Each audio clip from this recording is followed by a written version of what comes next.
मेरा नाम भाविन चावड़ा है। मैं 25 साल का हूँ और मैं ग्राम गोमची, डिस्ट्रिक्ट रायपुर और छत्तीसगढ़ से बिलोंग करता हूँ। और मैंने बीएससी हॉर्टिकल्चर से ग्रेजुएशन किया है। अभी तक कुछ सालों पहले तक हम लोग बुक्स कीपिंग पूरी रिटर्न करते थे, पर पिछले साल से ही हमने पूरा डाटा कंप्यूटराइज करने की कोशिश की है।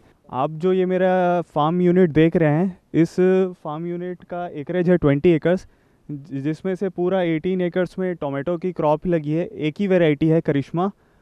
और ये ट्रांसप्लांटिंग के बाद इसको 2 महीने हो चुके हैं।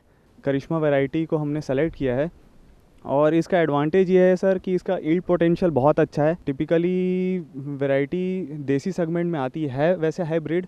ये फ्लावर डिपिंग करा रहे हैं। अभी क्लाइमेट तो आपको बदली दिख रहा है और टेम्परेचर भी बहुत लो चल गया है, तो उस टाइम में नेचुरल सेटिंग नहीं आती, जिसके कारण हमें फ्रूट डिपिंग करानी पड़ती है, सॉरी फ्लावर डिपिंग। हम अपने क्रॉप्स में इंटीग्रेटेड पेस्ट मैनेजमेंट करते हैं, तो उसी का एक ये पार्ट है। येलो स्टिकी कार्ड क्या करता है, सकिंग पेस्ट को अपनी तरफ अट्रैक्ट करता है। पिछले साल हमारा एवरेज रेट 7.5 रुपया पर केजी बैठा था और प्रोडक्शन भी ठीक था, 52 टन था पर एकड़। तो उस हिसाब से ऑन एन एवरेज अगर क्रॉप हम अगर लंबी चला लेते हैं तो मार्केट जो वॉलेटाइल रहता है, ऊपर नीचे होता है, वो मीन आउट हो जाता है। Here the harvested tomatoes are being brought down. Here the workers separate the unripe and misshaped tomatoes and the ripe tomatoes, the grade 1 tomatoes, and then they put this produce in a carrot where a layer of paper is being first placed, and then they keep the ripe tomatoes in that for the marketing purpose, and then they close this carrot in this way so that the above produce is not being damaged in any way. Message मैं ये देना चाहूँगा, क्योंकि मैं young हूँ, तो मेरा message भी यंग लोगों के लिए ही रहेगा जो अभी बीएससी हॉर्टिकल्चर या बीएससी एग्रीकल्चर करके निकले हैं या कर रहे हैं। घर में खेती होने के बाद भी अपना उनका पता नहीं लाइकिंग जॉब सेक्टर के से ही ज़्यादा है, और वो खेती या एग्रीकल्चर सेक्टर की तरफ डाइवर्ट नहीं हो रहे, और होते भी हैं तो किसी सीड कंपनी या पेस्टिसाइड कंपनी में जॉब लेते हैं।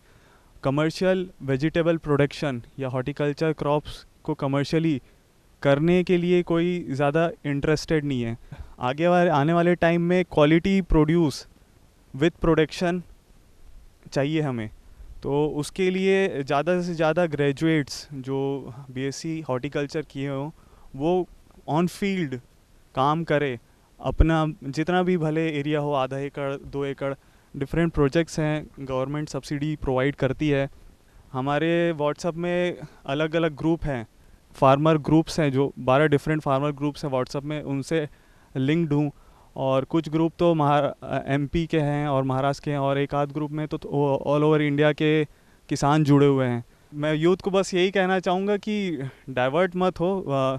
बिज़नेस में रिस्क ज़रूर रहता है, या हॉर्टिकल्चर सेक्टर के साथ ये एक प्लस पॉइंट रहता है कि एक सुकून रहता है लाइफ में। आप ग्रीनरी के बीच में रहते हैं, आपको पीस ऑफ माइंड रहता है, आप खुद सेल्फ एम्प्लॉयड रहते हैं, आप खुद के बॉस रहते हैं।